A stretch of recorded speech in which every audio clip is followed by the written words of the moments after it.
وشو قصة أبو طاقة؟ أول شي ما اسمه أبو طاقة، اسمه الشيخ يوسف بربع. هذا الشيخ اسمه يوسف بن عفيف بن آل جعفر من أبي طالب قدس الله سره. هلا ليش الناس عم تلقبوا أبو طاقة؟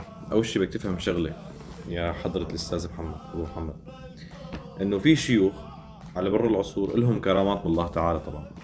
يعني في شيء اسمه معجزة، في شيء اسمه كرامات عنا. فهذا الشيخ وكتير شيوخ في طائفتي لهم كرامات بعصر معين. يعني كل شيخ في عصر معين له كرامة، بيكون شيخ جليل أو عالم. الشيخ بيساعد المساكين، بيساعد الفقراء، بيساعد الناس، عرفت؟ فلما يتوفى هذا الشيخ نحن بنبني له مقام. هذا المقام الناس تجي تزور هذا المقام تدعي له بالرحمة طبعا. يعني مو مثل الإشاعات مثل ما بيقولوا والله أنا بتقربوا من الله تعالى عبر هذا المقام أو هو وسيط بينهم. لا لا لا، يعني بيجي مثل كيف انت بتروح بتزور مثلا قبر الوالدة الله يرحمها إذا توفيت، كيف قبر أبوك، تمام؟ ونفس الشيء هذا الشيخ نحن بنروح بنزوره، بندعي له بالرحمة. ففي كتير إشاعات تطلع على طائفتي، بس أنت اليوم بدك تحكم بالعقل وبالمنطق قبل ما أنت تتهجم.